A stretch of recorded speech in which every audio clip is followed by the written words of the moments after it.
usalama wa eneo hili tulilopo tutaanza kuulinda sisi hapa wakazi wa eneo hilo. Ndio limetufanya sasa kupita katika mitaa, katika kata na kuwakumbusha viongozi hawa tulio nao hapa wajibu wao ni upi, lakini kuwakumbusha ninyi kama wananchi, tusikae tukaona mambo yanaharibika tukasema tunasubiri jeshi la polisi lije lifanye kazi yake.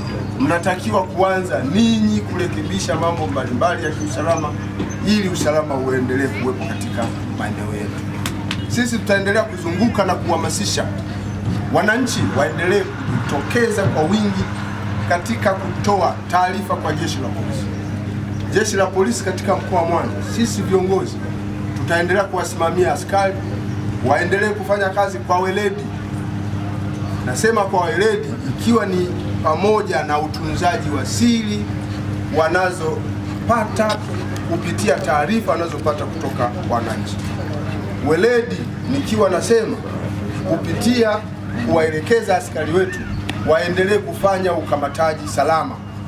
Nimesikia kilio cha watu wengi hapa kwamba ukamataji wakati mwingine sio salama, au sio? Kuna wakati ambapo askari wanatumia nguvu nyingi kupita kiasi. Tunaomba usikae kimya kama tukio kama hilo limekukuta, na sisi mkiripoti kwetu kama viongozi tutachukua hatua, lakini tutaendelea kuwafundisha askari wetu. Lakini na ninyi pia tunazidi kuwakumbusha wajibu wenu mlio nao wa kutii sheria za nchi. Changamoto kubwa tulionayo kwenye maeneo yetu ni ulevi, tena ulevi wa kupindukia, ambapo vijana wengi wanajihusisha na ulevi, wanafanya vitu vya ajabu. Hayo ndio tumekuja kuwakumbusha viongozi na wazee wa maeneo mbalimbali katika maeneo haya. Mkae mfanye ufuatiliaji wa mmomonyoko wa maadili unaosababishwa na ulevi kwa vijana, muone athari zake zimekuwa kubwa kiasi gani. Mkae pamoja kama jamii, tuwasaidie vijana. Sasa hivi tumefika hatua, kijana unaongea naye sasa hivi hapa yuko mzima, au sio? Akikupa mgongo dakika mbili, akirudi tu dakika mbili tu, unaweza ukamshangaa kama sio yeye. Ameshabadilika, anaongea lugha hazieleweki, akili imeshachanganyikiwa. Sasa tunatakiwa kutambua ulevi wa aina hiyo unakwenda kuharibu jamii. Watu wanafanya uhalifu kwa sababu ya ulevi, watu wanafanya uhalifu kwa sababu ya uvutaji wa bangi, watu wanafanya uhalifu kwa sababu ya kutumia madawa ya kulevya. Tukemee wote ulevi, tukemee wote matumizi ya madawa ya kulevya kwa sababu yanaharibu ustawi wa vijana. Sio sifa kujisifia kwamba sisi ndio wenyewe wazee wa kazi wa kuvunja amani, wala sio sifa. Sifa pekee ni kulinda amani ya nchi yetu, ambapo ni wajibu wa kila mkazi wa eneo. Kwamba sisi wana Machinjioni, sisi wana Mandu hatutaki uhalifu. Tunataka jamii iwe salama, ni jamii ambayo imekubali ishirikiane na jeshi la polisi kwa kutoa taarifa za uhalifu pamoja na wahalifu, na mtupe kazi sisi ya kufanya, mtupe taarifa na sisi jeshi la polisi kuzifanyia kazi. Kuna vibaka wengi sana, kuna watu wanajificha mafichoni, kuna watu wanafanya vurugu, kuna watu wanakimbia na visu. Huko tunapigiwa simu, kuna mtu anakimbia na kisu. Sasa si kwa sababu mnakuwa mnachinja huku, anakimbia na kisu, anataka kumfanya nini?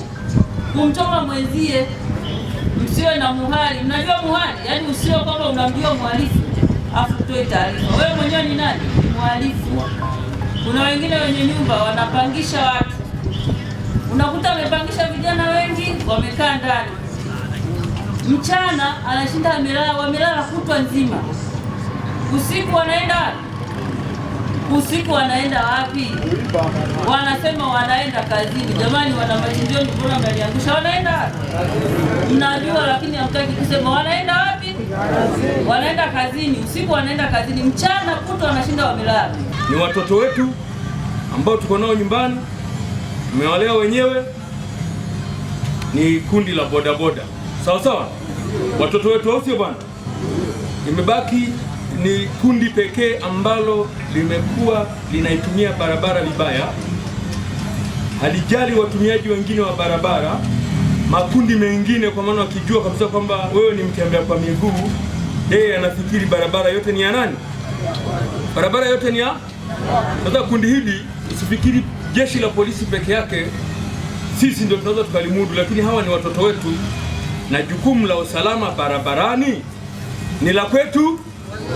Sema ni la kwetu sote.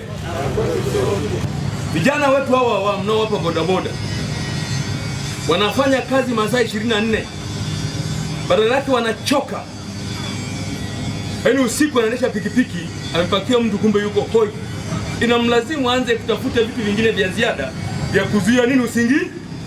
Kumbe uchovu ni chanzo cha ajali. Akisababisha ajali, wewe unaweza kuwa na kumbukumbu umeshika pikipiki ile namba. Kwa anachoka, uchovu ni ajali, uchovu ni chanzo cha nini?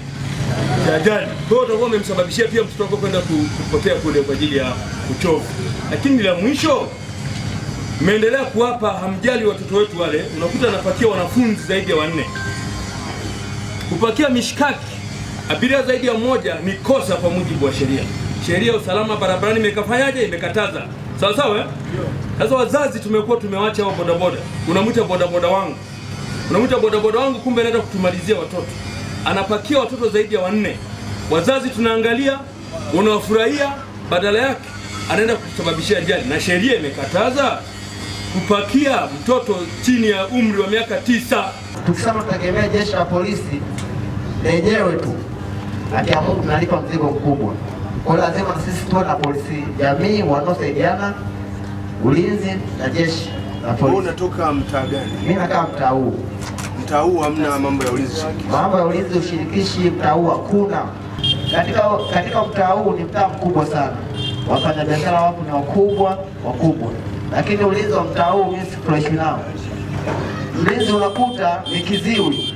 Na mfano wa walinzi baadhi na wafahamu.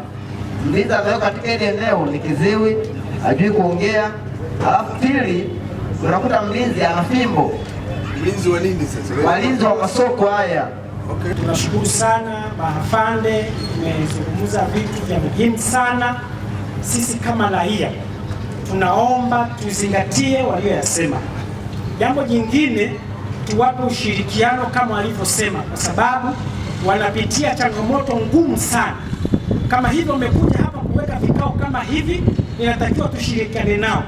Tusizungumze vitu ambavyo havina point. Tuzungumze vitu vyenye point, tushirikiane nao. Wanapotoka hapa, wao wametoka wakijua kwamba wanaenda kushughulikia kipi. Kwa hiyo tuwaombe, tusiogope maaskari. Hawa maaskari ni kama sisi, na wao wamepewa vyao vya kutuhudumia sisi. Kwa hiyo kama wamepewa vyao vya kutuhudumia sisi, kwa hiyo sisi tuwasikilize wao wanachokisema na tufuate sheria wanayosema wao, na wao wafuate sheria wanayotuambia sisi.